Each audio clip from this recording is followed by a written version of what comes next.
ओम गुरु ब्रह्मा गुरु विष्णु गुरुदेवो महेश्वरा गुरु साक्षात् परब्रह्म तस्मै श्री गुरुवे नमः। अखंड मंडलाकारं व्याप्य चराचरं तत्पदं दर्शितं देवं तं नमामि गुरुदेव। गुरु भगवान की जय। ओम गजाननं भूतगणादिसेवितं कपित्तजम्बो फलचारोक्षणम् उमासुतं शोकविनाशकारिकं नमामि विघ्नेश्वरपादपङ्कजम्। वक्रतुण्डमहाकाये सूर्यकोटिसम्प्रभा निर्विघ्नं कुरु मे देवो सर्वकार्येषु सर्वदा। शुक्लांबरधरं देवं शशिवर्णचतुर्भुजं प्रसन्नवदनं ध्यायते सर्वविघ्नोपशान्तये। बोलिए गजानन गणपति भगवान की जय। भगवान गणेश के गणेश उत्सव की आप सभी को बहुत बहुत शुभकामनाएं।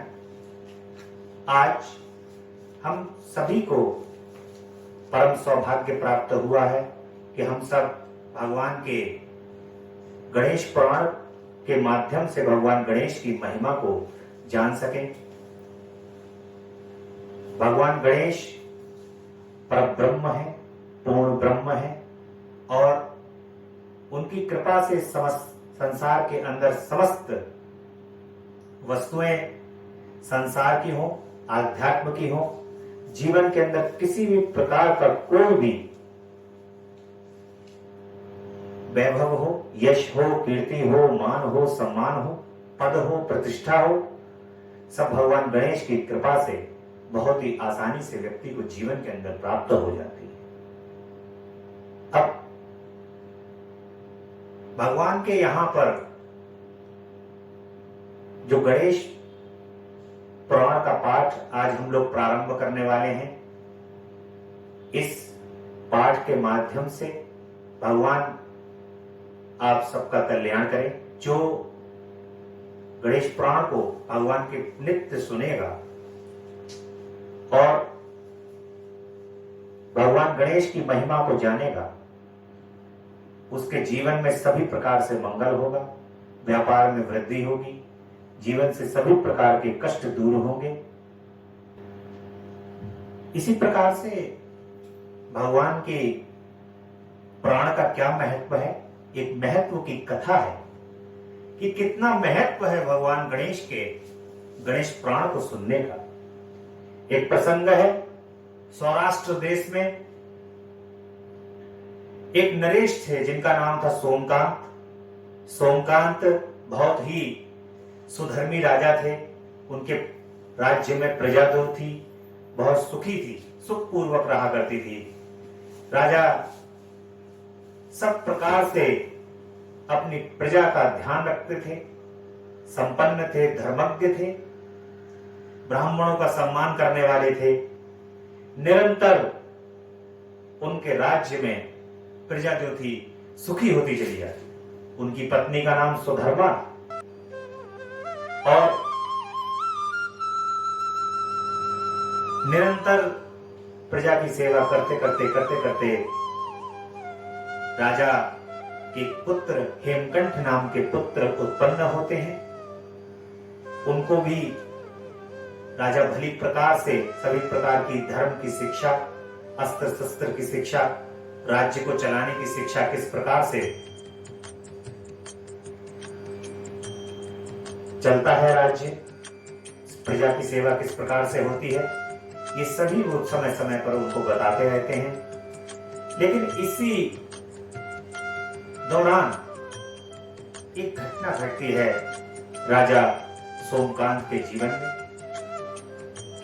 वो देखते हैं कि मेरे शरीर में छोटे छोटे से घाव होने लगे। राजा देख रहा है कि उसके शरीर में छोटे छोटे से घाव होने लगे हैं जो कुष्ठ रोग जैसे हैं। और वो अपने राज्य के सभी वैद्यों को, सभी प्रकार से जानकार लोगों को बुलाते हैं, देखते हैं, लेकिन बहुत उनका इलाज होता है। राजा का शरीर जो होता है वो ठीक नहीं हो पाता। और अंदर से बहुत ही व्यथित हो जाते हैं। राजा सोचते हैं कि अब मेरे जीवन के अंदर जब ये इस प्रकार का रोग लग गया है तो अब मेरे जीवन में कुछ रह नहीं गया है, और वो अरण्य के अंदर, जंगल के अंदर अपने जीवन को जाने के लिए निश्चय कर ले। और जब वो निश्चय करते हैं, उनका पुत्र जो है, जो हेमकंठ है, वो बहुत फपक फपक कर रोने लगते हैं पिता के जाने के कारण। लेकिन पिता उनको छोड़ करके जंगल में जाते हैं और उनकी जो पत्नी है सुधर्मा, वो भी उनके साथ जाती है। और राजा सोमकांत जंगल में रहते हैं। वहां पर जंगल में जाकर के उनके 2 पहरेदार भी उनके साथ जाते हैं उनकी सेवा के लिए। राजा हेमकंठ उनको भेज देते हैं उनके साथ में। जब वो जंगल में रहने लगते हैं तो उनको प्यास लगती है। वे रानी सुधर्मा से कहते हैं कि तुम जल लेकर के आओ। सुधर्मा जाती हैं और नदी के तट पर एक सुंदर बालक को देखती हैं कि एक सुंदर मुनि पुत्र है, और ये सुंदर मुनि पुत्र वहां सरोवर है, सरोवर से जल ले रहे हैं। और वो उनसे कहती हैं कि हे मुनि पुत्र, आप मेरी व्यथा को दूर कीजिए। आप देखने में बहुत ही सुंदर हैं, ऋषि मुनि की संतान दिखते हैं, और अपनी सारी व्यथा बता देती हैं। राजा सोमकांत से संबंधित, बीमारी से संबंधित सारी बात बता देती हैं। और वे जो सुंदर बालक, जो सुंदर रूप में दिखाई दे रहे हैं, वे महर्षि भृगु के पुत्र च्यवन हैं। और उन च्यवन मुनि से वे प्रार्थना करती हैं कि हे मुनि, मेरे कष्टों को जीवन में दूर कराइए। वे सुधर्मा को प्रणाम करके, च्यवन जो होते हैं, सुधर्मा को प्रणाम करके अपने आश्रम में शीघ्र लौट जाते हैं। जब च्यवन जी को, च्यवन ऋषि को देर हो जाती है आश्रम पहुंचने में, भृगु जी उनसे कारण पूछते हैं कि तुम्हें पुत्र, तुम लेट क्यों हो गए, तुम्हें विलंब क्यों हुआ। तो च्यवन पुत्र हैं जो भृगु जी के, वो भृगु जी को सारा वृतांत बताते हैं। भृगु जी कहते हैं कि राजा को और सुधर्मा को तुरंत आश्रम में ले आओ। और च्यवन जी तुरंत संदेश भिजवाते हैं सुधर्मा के पास। सुधर्मा बहुत प्रफुल्लित, हर्षित, आनंदित होती हुई भृगु जी के आश्रम में राजा सोमकांत को लेकर के आ जाती है। जब राजा सोमकांत भृगु जी के आश्रम में आते हैं तो देखते हैं कि ये भृगु जी का आश्रम तो तमाम वैभव से परिपूर्ण है। यहां पर किसी प्रकार की कोई कमी नहीं है। तब चारों ओर से शांति है, मन को अत्यंत शांति प्राप्त हो रही है। राजसी वैभव भी है यहां पर और शांति भी है। इस आश्रम में तो मन प्रफुल्लित और हर्षित हो रहा है। इस प्रकार का वो ध्यान चिंतन करने लगते हैं।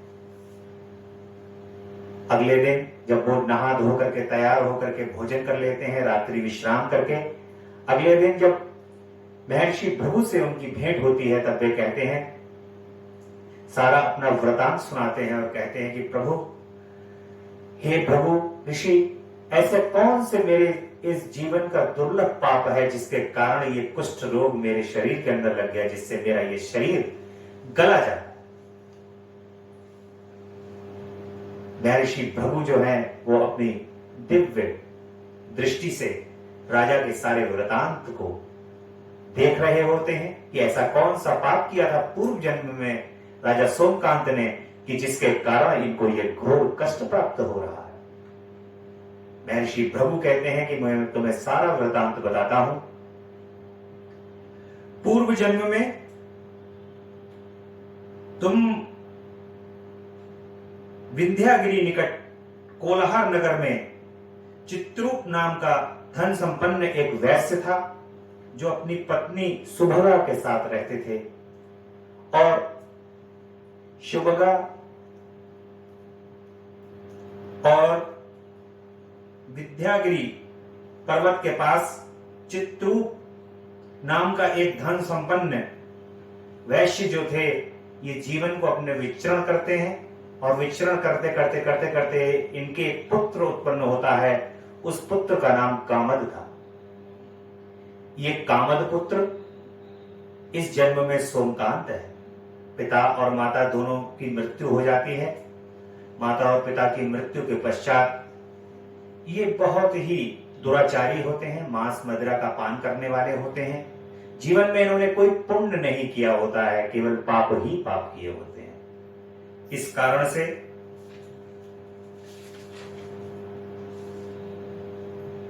जब जीवन के अंत का समय आता है तो ये ऋषियों और मुनियों की वाणी को सुनते हैं और मन के अंदर पश्चाताप करने लगते हैं। जब ये मन के अंदर पश्चाताप करते हैं ऋषियों की मुनियों की वाणी को सुनकर के, तो इनके मन के अंदर ये विचार आता है कि मैंने जीवन में तो घोर पाप कर दिया है, अब ऐसा मैं क्या करूं जिससे मेरा जीवन जो है वो धन्य हो जाए। परंतु काफी देर हो चुकी होती है